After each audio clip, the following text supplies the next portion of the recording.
Hey guys, Ron here, and earlier this year I designed Pokemon that only had one stat. They were maxed out in only speed or only defense, while having the minimum amount for every other stat. Y'all loved that so much that I thought I would do the opposite. Let's call it pulling a Shedinja. Just like that Pokemon, the Fakemon I'm making today will be missing one stat. So they'll have average special defense and HP, but one single point for, let's say, attack. It's harder than you think, and I'm sure that you and I have different ways that we think a defenseless Pokemon would look like, or a Pokemon without speed. But if you like the concept of designing Fakemon with all sorts of challenges, please consider subscribing and checking out my previous videos. Consider becoming a patron or pressing the join button to become a member, so I can continue to make these experimental videos. Also, I'm recording this on my birthday.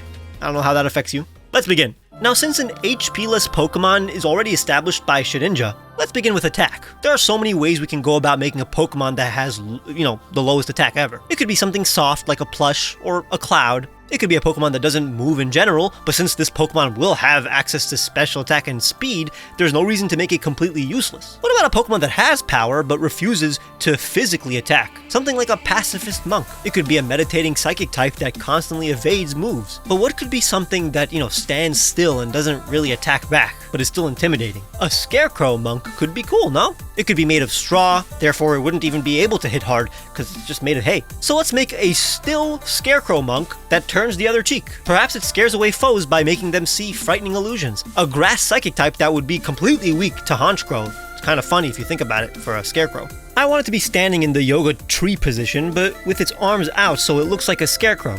The hay on its head looks like both a straw hat, but also a rice farmer hat. It's tough because we very much will be combining Eastern monks with Western farmers here. In fact, I did try to take inspiration from some Japanese scarecrows, but they look way goofier than American ones, which goes against the stoic Pokemon's vibe. I opted for stick legs so it can look agile. It spins on these legs to dodge. The character Kakashi in Naruto actually means scarecrow, so it is a funny coincidence that he kind of looks like Kakashi, looking back. It has segments on its abdomen that looks like a monk's robe, but also patterns on its torso that look like ribs, almost making it look like a starving monk. The colors also emphasize the monk origins too, while also naturally meshing with the straw and hay colors. The hole on its head obviously looks like a third eye. Behold, Fiberrest, the pacifist Pokemon, a grass psychic type with the new signature ability, Weaver, which boosts its evasion every time it's hit. Fiberrest are found in rural regions where they silently watch over fields and forests. They meditate for days without moving, using psychic awareness to detect threats from afar.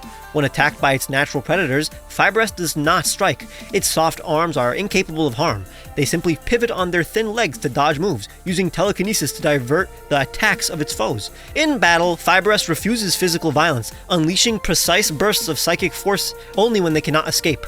Its last resort is to induce scary hallucinations that lower its opponent's will to fight. It has a signature move called Scare Tactic, which lowers the opponent's attack and special attack. Basically Noble Roar. It was pretty tough making it look like a scarecrow while still looking like a living creature. I also had to avoid making it look physically scary, since the whole point is that it's a humble monk and has no physical attack. In the end, we started strong, but we can definitely do better.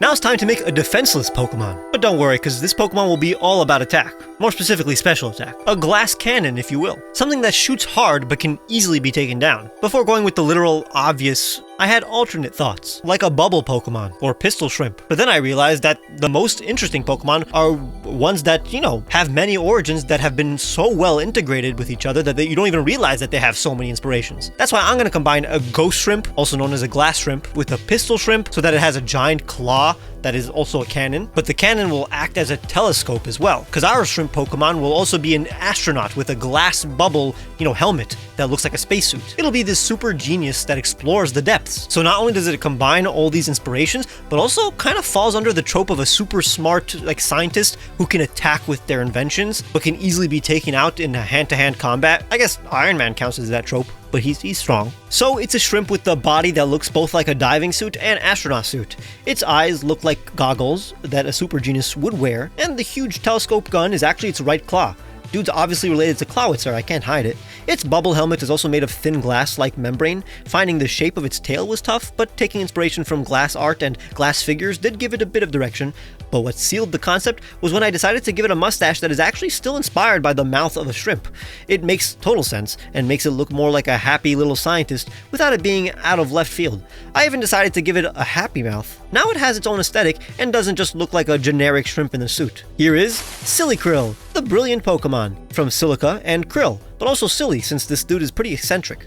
It's a ghost electric type with the hidden ability Quick Draw and the new ability Specialist, which prioritizes stab moves when this Pokemon has full HP, kinda like Gale Wings, but better. Silly Krill dwell in the lightless trenches of the ocean, scouring the depths with their telescopic claw. Their eyes allow them to see infrared, ultraviolet, heat, ectoplasm, and other wavelengths that humans cannot. Encased in a brittle, glassy exoskeleton, they rely on their intellect to stay alive, using electrified pulses and spectral projections to study, battle, and communicate.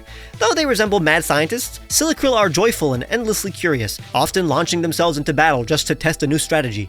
In the end, I kinda incorporated Ghostbuster and even Mantis Shrimp origins, with the claw that looks like a proton pack, and super good vision. They are one of those ghost types that isn't really dead, but has mastery over ghost powers and properties of a ghost, like its transparent body, ghost vision, and even the fact that it looks like an old man. A very fun Pokemon to witness if it were to, be animated.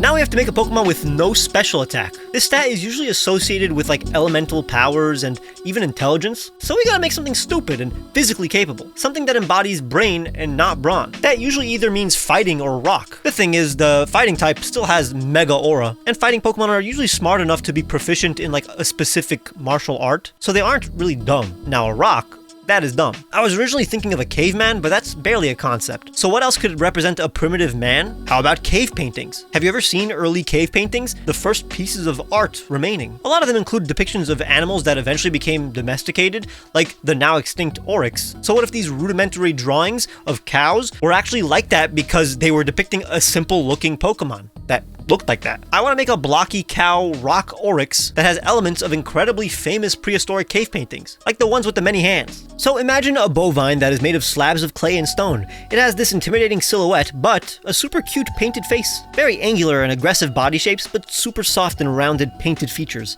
A fun contrast. In hindsight, I kind of realized that the face has the same shape as a Porygon's, but that's actually quite poetic, that the first man-made Pokemon would mimic the face of a primitive Pokemon like this one. This also justifies the figurine look, since both this and Porygon are based on art.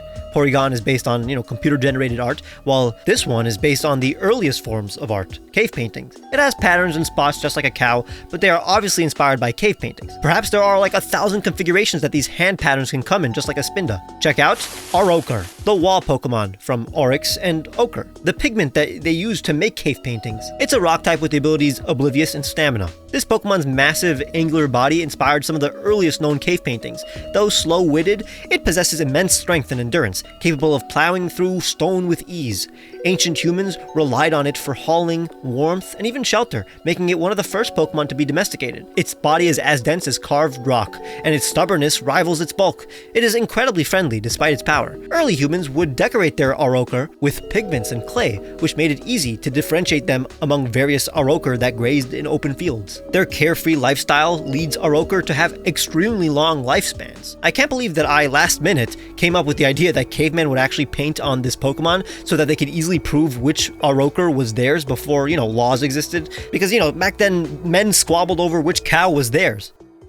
Special defense is kind of the hardest to define though. A Pokemon who lacks special defense would be especially weak to the elements. But how do we make something that looks like it still has the defense stat, but no special defense? Maybe something that has a lot of layers, but they're extremely thin layers. Kind of like how a book has a lot of pages, so it can absorb an impact, but like you can easily set it on fire or waterlog a book. I think I have something that I can combine it with. You know how moths are attracted to flames? What if we make a moth that is actually afraid of light? A smart bookworm moth that spends its time inside, reading. An albino moth with no pigments whose body looks like paper. I want to give it the aesthetic of like a nerdy girl with glasses, like, Velma. I mean, pantry moths coming out of books is a trope because they eat paper. So making a paper-like moth is a kind of fine combination. So I want to make a moth that has this nerdy girl trope. So big eyes that look like stylish glasses, pigtails that are actually its antennas, and even a fuzzy abdomen that looks like a thick turtleneck sweater. Since it's not a flying type, its paper-like wings actually act like a robe that protects it from sunlight, although pretty unnecessary. Its arms give it the impression that it's shy, but also planning something nefarious. Honestly, the patterns on its abdomen make it look even more regal, and along with the crown-like top knot on its head, makes it look like an evil queen. The regal blue, along with her albino colors, and then classic red eyes also match the albino look. Beware, Noctatter, the Photophobic Pokemon from Nocturnal and Tattered, a bug dark type with the abilities Shield Dust, Overcoat, and the new hidden ability, Sparkling Skin, which blinds its opponents and heightens its evasion during harsh sunlight. It would die to a fire move anyway, so might as well have an ally summon the sun in a double battle. Noctatter detests sunlight, retreating into caves and abandoned buildings to study until nightfall. It wraps itself in its delicate, paper-thin wings like a shawl. Though its fuzzy torso appears cozy, its intellect is razor sharp, and it's quite jealous of those who enjoy the sun. Its drooping antennas twitch constantly, alerting it to the faintest flicker of light. The dust that accumulates on its body sparkles violently, blinding opponents. It claws at its foes the moment they are unable to see, letting out their pent-up aggression. Honestly, the ability Fluffy actually makes a whole lot of sense here, since it's also weak to fire, so let me know if that could have replaced Overcoat. I think this one may be the hardest to use in battle out of like the 5 I'm making today, but again, maybe I'm missing something you masters could figure out. And finally, speed. Something that lacks speed is very easy to measure and emphasize. Slow animals are just, one Google search away. And obviously turtles, snails, and starfish are contenders. We can combine an animal with something that doesn't move at all, or does so over centuries, like a tree or iceberg. But why not just combine the most obvious ones, a sloth and a rock? Imagine how slow a sloth made out of rock would be. You'd see one and you'd fully accept that it has a speed stat of 1. It's also a good animal to use for a Pokemon that still has a great, defense and attack stat, because it'll have sharp rock claws. Now conceptually, this one is the most simple, but I have some neat tricks that will actually make the design pretty clever. It's a 2-toed rock sloth, and its claws are sharp stones as well. But, the classic patterns that a 3-toed sloth has around its eyes? That'll actually be negative space, holes in the rock, and its eyes will be inside the hole, like sunken eyes of something that hasn't eaten in years.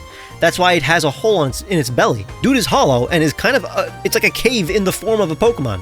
I'm taking inspiration from various cave-dwelling beings from fiction like the Morlocks, which inspired the blue color of this Pokemon. Here is Lethargic, the petrified Pokemon, from lith, meaning rock, and lethargic since it lacks energy.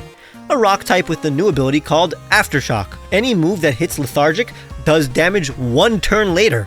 That's right, this Pokemon doesn't even register attacks properly, which makes sense for the slowest Pokemon in existence. Lethargic spend nearly its entire life unmoving, often mistaken for an ordinary boulder. Its rocky fur is so dense that moss, fungi, and even small Pokemon make homes on its back and within its hollow, cavernous stomach.